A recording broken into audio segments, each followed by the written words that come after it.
तो गाइस इस एपिसोड में एक्सप्लेन करने वाला हूँ BTTH के ऑफिशियल एपिसोड को 59 को। तो शुरू करते हैं। पिछले एपिसोड में देखा था कि प्रोटेक्टर वो जियान को मारने के लिए आगे बढ़ रहा होता है, लेकिन तभी उसी वक्त वहाँ में क्वीन मेडुसा आ जाती है और वो प्रोटेक्टर वो को पीछे कर देती है। अब ओल्ड फार्मर क्वीन मेडुसा को देख कहते हैं ये लड़की अभी भी जियान के साथ है। वहीं पर सैंड एम्पर को क्वीन मेडुसा को देख के काफ़ी बुरा लगा, क्योंकि एक वक्त था जब वो दोनों सेम लेवल पर थे।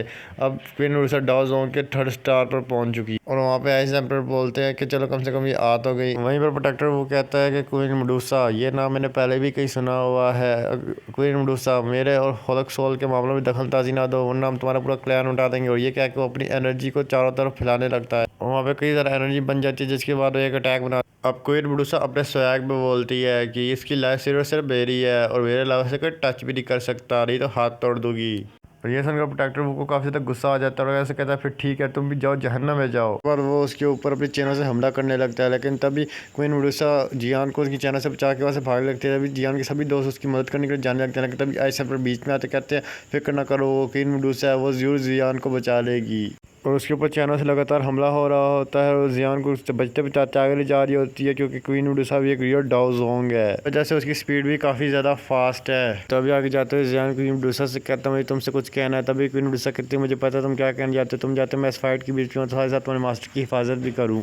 वहीं पर क्वीन मेडुसा लगा बचते बचाते उसे आगे लेके जा रही है और जियान से आगे जाते हुए कहता है कि अगर तुम्हें मेरी ज़िंदगी चाहिए इसके बदले तो मैं तुम्हें अपनी ज़िंदगी कुर्बान करने के लिए तैयार। तभी क्वीन मेडुसा कहती है कि बहुत ज़्यादा मुश्किल है, उसकी पावर कई हद तक मुझसे भी ज़्यादा बहुत ज़्यादा है, इसलिए मैं भी उसे नहीं हरा सकती हूँ। जियान को लेकर बस धूम धुरा के भागने लगा। ट्रैक्टर वो अपनी पावर को काफ़ी ज़्यादा बढ़ा देता है, जिसकी वजह से वो चैनल क्वीन मेडुसा के पास आ जाते हैं, लेकिन तभी वहाँ पे हमारे मास्टर आ जाते हैं, अपनी बोन जेली फ्लेम से उसे भी चैनल को पीछे कर देते हैं। और प्रोटेक्टर वो के सामने आके खड़े हो जाते हैं और उन दोनों से कहते हैं तुम दोनों जाओ यहाँ से। प्रोटेक्टर वो आज जी बुढ़ा जान से मारने वाला है। ये बात सुनते सब प्रोटेक्टर वो को काफ़ी ज़्यादा गुस्सा आ जाता है और अपनी चैनल से मास्टर के ऊपर हमला करते हैं, लेकिन मास्टर अपनी बोन जेली फ्लेम से एक शील्ड को क्रिएट कर लेते हैं और अपने आप को कवर कर लेते हैं। सब कुछ देख के जियान को काफ़ी ज़्यादा बुरा लग रहा होता है। उसके बाद क्वीन मेडुसा से कहती है मैं तुम्हारी रक्षा करती रहूंगी तो मैं तुम्हारे मास्टर की रक्षा नहीं कर सकती। तभी हम देखते हैं कि प्रोटेक्टर वो की चैनल को मास्टर ने अपनी बोन जेली फ्लेम से डिस्ट्रॉय कर ली।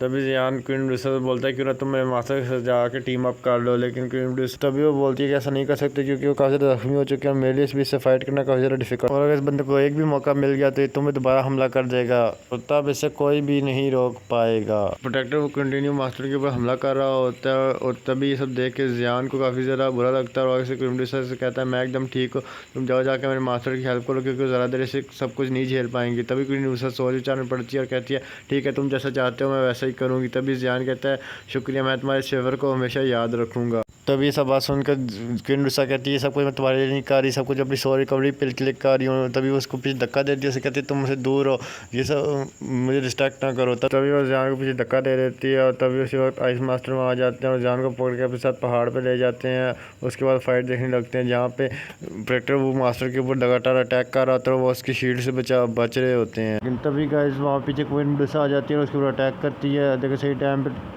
प्रोटेक्टर उसे देख लेता है और क्वीन मेडुसा के ऊपर अटैक करके उसे पीछे धकेल देता है और अपनी दोखी की ताकत से एक चाकू बना के प्रोटेक्टर के ऊपर हमला कर देता है, लेकिन प्रोटेक्टर वो साला बड़ी आसानी से बच जाता है। और उसके बाद मास्टर ने ये मौका देख के दूसरी साइड से उसके ऊपर हमला कर देते हैं, प्रोटेक्टर वो के ऊपर दूसरी साइड से हमला कर देते हैं, लेकिन प्रोटेक्टर वो काफ़ी ज़्यादा फास्ट होता है जिसकी वजह से मास्टर के हमले से बच जाता है। लेकिन दूसरी तरफ से क्वीन मेडुसा अपने चाकू से उसके ऊपर हमला कर देती है और फिर से दोनों एक साथ मिलकर उसके ऊपर कंटिन्यू अटैक करने लगते हैं, जिसकी वजह से उन दोनों से फाइट करने में प्रॉब्लम आने लगी थी। इसलिए एक फॉर्मेशन बनाने लगता है जिसकी वजह से चारों और एक तरह की शील्ड बन जाती है। उसके बाद क्वीन मेडुसा और मास्टर एक साथ हमला करते हैं, लेकिन उसकी शील्ड को कुछ भी नहीं होता, उसकी शील्ड और भी ज़्यादा स्ट्रॉन्ग हो जाती है, जिसका प्रोटेक्टर वो कहता है कि प्रोटेक्टर वो कहता है कि तुम दोनों काफ़ी ज़्यादा स्ट्रॉन्ग हो, इसलिए अब मुझे वो करना होगा जो मैं बिल्कुल भी करना नहीं चाहता था। जिसके बाद वो अचानक से अपने हाथों से एक हैंड साइन बनाने लगता है, जिसके बाद हम देखते हैं कि इसे ऐसा करता हुआ ऐसा होता हुआ देखकर क्वीन मेडुसा और मास्टर दोनों ही हैरान रह जाते हैं। जिसके हम देखते हैं कि आसमान में हर जगह पे सोल चमक रही होती है। इसके बाद प्रोटेक्टर वो अपने हाथों से यूनसैन की सोल को बाहर निकाल लेता है और जब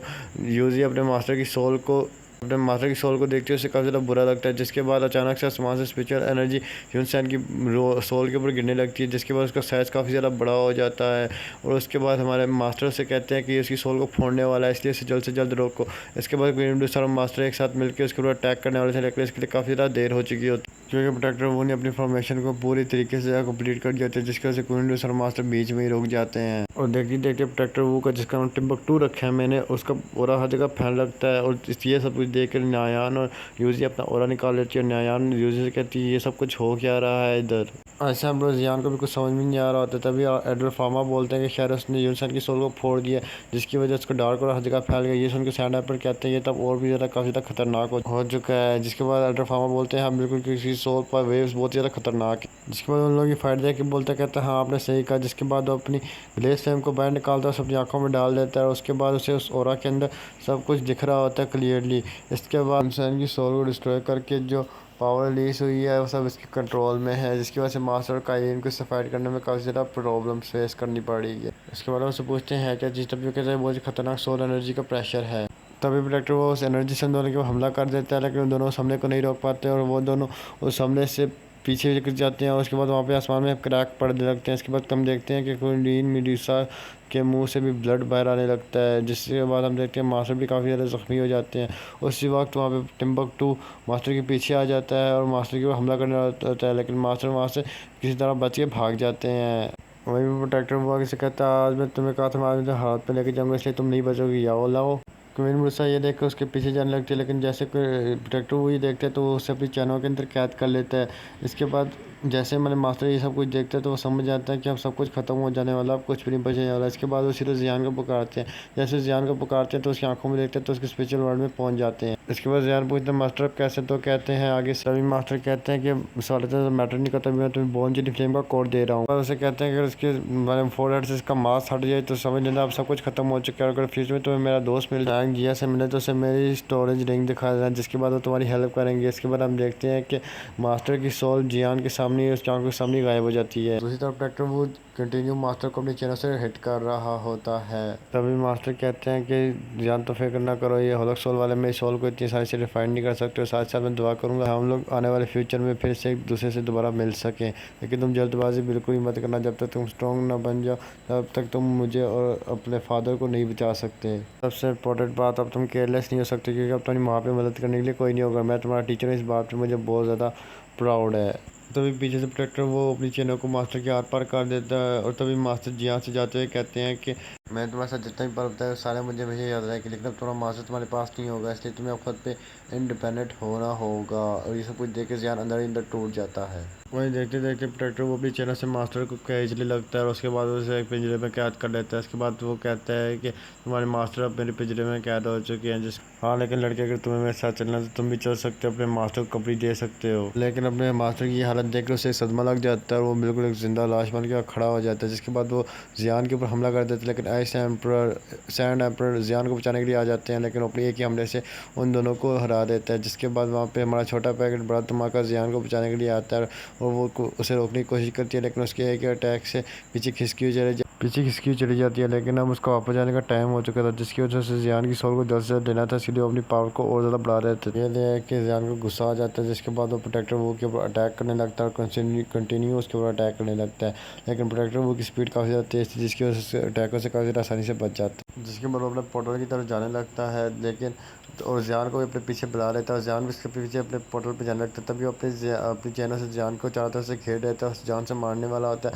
लेकिन तभी एंट्री होती है हमारी क्वीन मेडुसा की, वहीं पे आके से बचा लेती है और वहीं पे जियान को भी रोक लेती है। जिसके बाद प्रोटेक्टर वो कहता है कि लड़के आज तू काफ़ी ज़्यादा लकी था, जिसकी वजह से आज तू बच गया है। तभी क्वीन मेडुसा जियान को अपने हाथ के पीछे छिपा लेती है और तभी जियान से कहता है कि तुम अपने मास्टर को बचाना चाहते हो तुम कभी होलक सोल आ सकते हो, मैं प्रोटेक्टर वो तुम्हारा इंतजार कर, लेकिन तुम आते हो तो तुम्हें पकड़ लिया जाएगा, तुम्हारे टीचर को फिर कोई नहीं बचा सके। ये सब कुछ क्या है कि प्रोटेक्टर वो वहाँ से जाने लगता है। फिर जियान को गुस्सा आता है, वो क्वीन मेडुसा का हाथ के पीछे करते हैं, जिसके बाद वो प्रोटेक्टर वो के पीछे जाने लगता है। इसके बाद क्वीन मेडुसा भी अपनी पावर का यूज़ करके जियान के पीछे जाती है और पावर यूज़ करके उसके आगे आ जाती है। जिसके बाद वो उसके ऊपर अपना ग्रेविटी प्रोटेक्शन पावर का यूज़ कर देती है और जियान पूरी कोशिश करता जाने के लिए, लेकिन क्वीन मेडुसा से आगे जाने ही नहीं देती। ये सब कुछ होता हुआ देख कर क्वीन मेडुसा को काफ़ी ज़्यादा बुरा लग रहा होता है और प्रोटेक्टर वो वहाँ से मास्टर की सोल को लेकर दफा दफा हो जाता है। उसके बाद जियान पूरी तरीके से टूट जाता है। जिसके बाद वो इंडोसा उसके पास आती है और आके उसे गले लगा लेती है और कहती है कि तुम ऐसे रो नहीं सकते, तुम अब पावरफुल बनना होगा, तो मास्टर की सारी उम्मीदें सिर्फ तुम पर हैं, अगर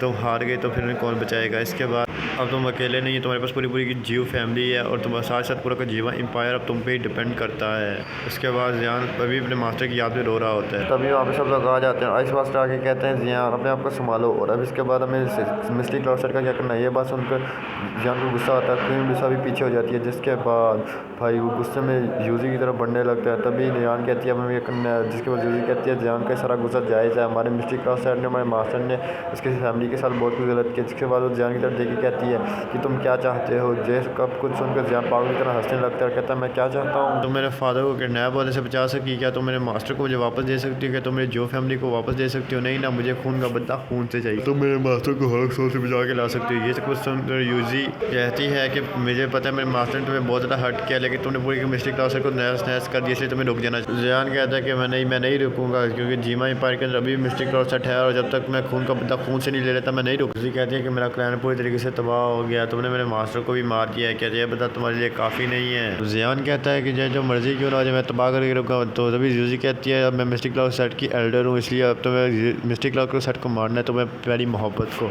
कुर्बान करना होगा। तभी यह कुछ सब कुछ सुनकर जियान को गुस्सा आता है और कहता है ठीक है, बदले का खून खून से। जिसके बाद एक पिल खा लेता है। तभी आइस मास्टर कहते हैं तुम इंजर्ड हो गए, तुम्हें ये सब करने की ज़रूरत है, मुझे छोड़ नहीं। कहता है बिल्कुल नहीं, ये मेरा मामला है, इससे मैं खुद अपने तरीके से देखूंगा, सब चीज़ों से मैं खुद डील कर लूँगा। तभी जियान पापा की परी बनते हुए आगे आ जाती है और कहती है मास्टर इस जियान को मुझे छोड़ दे। तभी वो कहती है कि 30 साल में जो कुछ भी हो बहुत ज़्यादा बुरा हुआ, लेकिन मैं मिस्टी क्लाउड सेट की एक एल्डर हूँ, इसलिए अब तुम्हें मिस्टी क्लाउड सेट को ख़त्म करने से पहले मुझसे लड़ना होगा। इस सुनकर जियान को आता है गुस्सा और पापा की परी के ऊपर लगे तेरी चिपकाने लगता है थप्पड़ और जियान को चारों खरे चित कर देता है। गुस्से में सब कुछ रिपीट करता है, भला कर दिया, ढींगा कर दिया, मेरी जो फैमिली को मार दिया, ये कर दिया, वो कर दिया। इसके बाद वो जियान को मार के उसका भूत बना लेता है और उसको मार के फाइनल अटैक से नीचे भेज देता है। वह जियान की पापा की परी की अकल ठिकाने पे आ जाती है। जिसके बाद जियान कहता है खून का बदला खून, और तभी अपने थंडर की पावर का यूज़ करते हुए जियान के पास आता है और उसका गला पकड़ के उसे कहता है मैंने तेरे एल्डर को मार दिया, तेरी मेरे सामने क्या औकात है दो टके की। इधर यूजी कहती है जियान को कुछ मत करना जियान। तभी यहाँ पे प्रिंसेस ज़ेबी भी आ जाती है, अपने पूरे फौज के साथ आती है और आखिरी साल मिस्टी क्लाउड सेट को चारों तरफ से घेर लेती है। स्नैपर से कहती है बताइए क्या करना है। इन लोगों ने हार मान लिया और चारों तरफ से घेर दिया कि जैसा आपने ऑर्डर किया था। जिसके बाद स्नैपर कहता है जियान थोड़ी सा रहम दिखाओ यार इनके ऊपर। उसके बाद जियान को सोचता है और वो जियान का गला छोड़ देता है। जिसके बाद जियान ठुम करते हुए यूजी के पीछे जाके छुप जाती है। तभी जियान कहता है मिस्टी क्लाउड सेट के सभी लोगों को, तभी सुनकर जियान अलर्ट पोजीशन में जाते हैं। मिस्टी क्लाउड के सभी लोगों की हवा निकल जाती है। तभी यूजी काफ़ी गुस्से में कहती है कि तुम सबको मार के सेटिस्फाई हो जाओगे। जिसके बाद अपने हैवी रूलर सोल्ड को बाइंड निकाल लेता है और कहता है तुम लोग कैसे पे करोगे मेरे कबीले के ब्लड को। यूजी थोड़ा सोचती है। जिसके बाद मैं तलवार को कस के पकड़ती है और कहती है कि तुम मिस्टी क्लाउड सेट को मारना है तो उससे पहले तुम्हें मेरी लाश के ऊपर से गुजरना होगा। ये सब सुनकर जियान कहता है तुम्हारे मर जाने से क्या होगा, क्या मेरे फादर वापस आ जाएंगे, क्या मेरी जू फैमिली के मरे हुए लोग दोबारा जिंदा हो जाएंगे। जियान फाइनली गुस्से में बोलता है क्या मेरे मास्टर वापस आ जाएंगे। ये सब सुनकर यूजी काफ़ी ज़्यादा सैड हो जाती है। जिसके बाद कहती है लेकिन मेरी लाइफ से मिस्टी क्लाउड सेट की जान बचती है तो मैं ज़रूर ट्राई करना चाहूँगी। मैं जानती हूँ मैं अपने मास्टर की तरह पावरफुल तो नहीं हूँ, लेकिन मैं फिर भी मेरी लाइफ से अगर तुम सब लोग को बख्श देते हो तो ठीक है, मैं सिर्फ तुमसे थैंक यू बोल सकती हूँ। मेरे जिंदगी का मकसद तो बचा नहीं, क्योंकि मिस्टी क्लाउड सेट अब पूरी तरीके से तबाह बर्बाद हो चुका है। ये सब कुछ सुनकर जियान को बुरा लगता है क्योंकि जो उसका प्यार था। जिसके बाद देखते हैं मिस्टी क्लाउड सेट के सभी स्टूडेंट जख्मी हो चुके हैं और मिस्टी क्लाउड सेट पूरी तरीके से तबाह और बर्बाद हो चुके हैं। जिसके बाद वहाँ पे आइसैपर उसके पास आते हैं, उसे आके कहते हैं जियान जो कुछ भी जुनसन ने किया सब कुछ खत्म हो चुका है, इसलिए तुम्हें इन सब कुछ सोचना चाहिए, क्योंकि ये सब स्टूडेंट्स को तो सबके बारे में कभी कुछ पता ही नहीं था। ये सब कुछ सोचकर जियान सोच विचार करने लगता है। वहीं पे सब लोग उसके पास आते हैं, सब लोग उसके आदेश का इंतजार कर रहते हैं। जिसके बाद जियान कहता है कि सब लोग को मैं 1 महीने का वक्त देता हूँ, चुपचाप यहाँ से मिस्टी क्लाउड सेट अपना मुंह उठाए और पूरे जीवा पैर से दफा रफा हो जाए। उसके बाद यहाँ पे कोई भी अगर बचता है मुझे दिखता है तो उसकी जान ले लूँगा बिना सोचे समझे। और गाइस यहाँ पे बैटल टू द हेवन का फर्स्ट भाग खत्म हो जाता है। यहाँ से शुरू होता है एक नया सफ़र, एक नई स्टोरी, एक नई ज़िंदगी। जिसके बाद अब हमें इसका ट्रेलर जो एक्सप्लेन है वो आप देसी मिर्च मसाला चैनल पे देख सकते हैं। तो गाइस अब वहाँ जा गाइस मैं जानता हूँ मैं कुछ दिनों से वीडियो से एक्सप्लोर नहीं कर पा रहा हूँ। गाइस भी कुछ प्रॉब्लम्स है जिसकी वजह से मुझे टाइम ही नहीं मिलता है एक्चुअली वीडियोस अपलोड करने का। इस वजह से मैं वीडियोस अपलोड नहीं कर पा रहा हूँ। तो पर गाइस मैं पूरी कोशिश करूँगा कि मैं टाइम पे अपने वीडियोस को अपलोड कर सकूँ। मैं जानता हूँ कुछ लोगों को बुरा लगेगा, लेकिन गाइस ये फिर भी क्वीन मेडुसा के लिए, क्योंकि मैं हमेशा से क्वीन मेडुसा को ये कहना चाहता था। और गाइस प्लीज़ इस वीडियो को लाइक करें, सब्सक्राइब करें एंड गाइस प्लीज़ मुझे सपोर्ट करें। एंड गाइस अगर मुझसे कोई गलती हो रही है या एक्सप्लेनेशन में तो गाइस प्लीज़ अगर आपको मेरी समझ ना आ रही हो तो प्लीज़ गाइस मतलब मैं अभी अपनी आवाज़ को सही कर रहा हूँ तो प्लीज़ गाइस सपोर्ट करें, लाइक करें, शेयर करें। प्लीज़ भाई अपने भाई को सपोर्ट करें। जो लड़कियां खुद को समझती हैं मलका आलिया, उनको मिलता है मिस्टर कालिया।